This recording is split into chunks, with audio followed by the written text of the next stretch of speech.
कली न्यूज। दोस्तों, जब से एमएलसी इलेक्शन हुआ है विधानसभा में, जब से कुछ ना कुछ बातें उठ रही है कि मुस्लिम एमएलसी क्यों नहीं।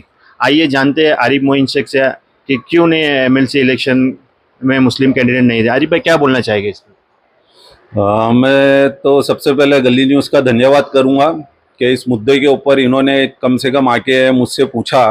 तो एमएलसी इलेक्शन के बारे में तो मैं ये कहना चाहूँगा कि ये पहली बार ऐसा हुआ है कि मुस्लिम मुक्त एमएलसी इलेक्शन हुआ है। कोई भी पार्टी ने एक भी मुस्लिम को टिकट नहीं दिया हुआ है, बल्कि 2 मुस्लिम जो एमएलसी विधान परिषद के अंदर थे वो मुस्लिमों को बाहर कर दिया गया।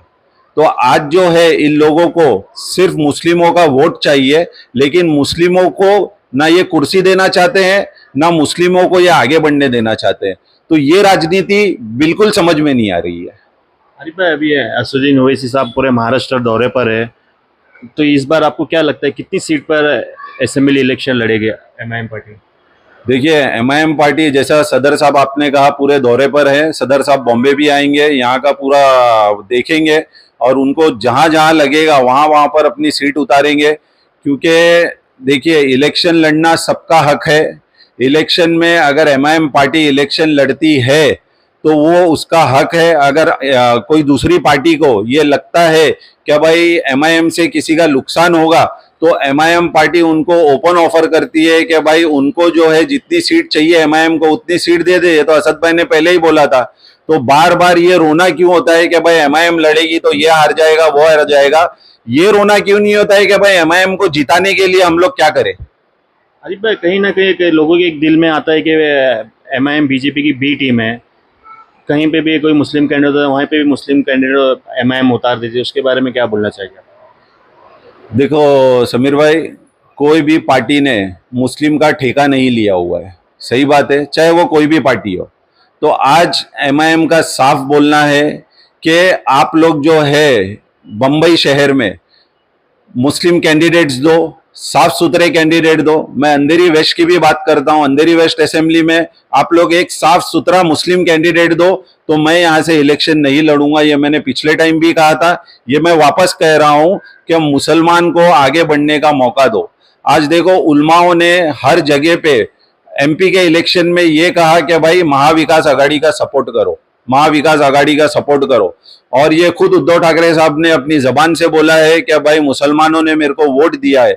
लेकिन मैं गली न्यूज के माध्यम से महाविकास आघाड़ी से ये पूछना चाहूंगा कि आप लोग का साथ देने के बाद में आप लोग ने मुसलमानों के लिए क्या किया? आप लोग ने सिर्फ मुसलमानों का वापर किया हुआ है। आज मैं समीर भाई, आप लोग देखो क्या हाजी मलंग में डेमोलेशन हो रहा है और वहां पर सब मुस्लिमों के घर तोड़े जा रहे हैं। क्या महाविकास आघाड़ी ने उसकी आवाज उठाई? आज बांद्रा के अंदर, बांद्रा ईस्ट में पूरी की पूरा स्लम जो है वो टूट जाता है। क्या महाविकास आघाड़ी ने उसकी आवाज उठाई? आज जुगली डोंगर पे कई हजार घर टूट के पड़े हुए हैं, कोई बोलने वाला नहीं है, कोई पूछने वाला नहीं है।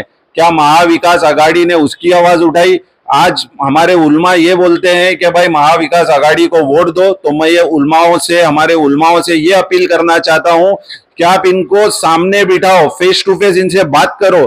क्या आपको मुसलमान का वोट चाहिए तो मुसलमानों के लिए आप क्या करोगे? आप मुसलमानों को टिकट नहीं दे सकते हैं ना, तो 10 चेयरमैनशिप दे दो मुसलमानों को। हर डिपार्टमेंट की चेयरमैनशिप जो है 10 चेयरमैनशिप मुसलमानों को दे दो। आज ये सब बात होती नहीं है, सिर्फ यही कहा जाता है कि भाई मुसलमान साथ आए, मुसलमान साथ आए।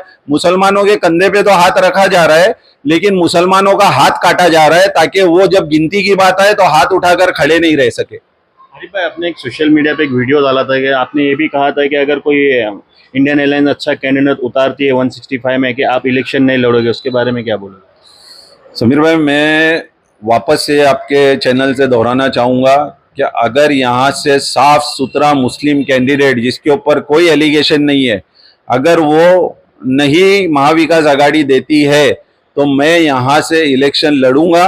और मैं यहाँ से जो हमारे मुस्लिम भाई हैं उनकी आवाज बन के उठूंगा, क्योंकि मैंने इलाके में बहुत काम किया हूँ। आज 3-4 साल से आप लोग देख रहे रहेंगे अंधेरी वेस्ट में कोई महाविकास आघाड़ी काम नहीं कर रही है।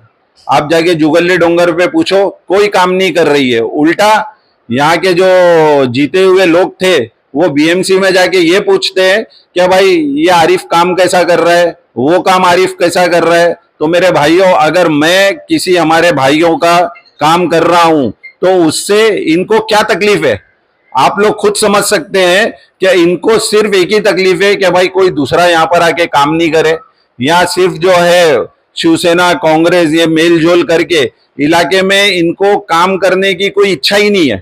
आरिफ, अभी इलेक्शन आने वाला, आपकी क्या तैयारी है इलेक्शन को लेकर?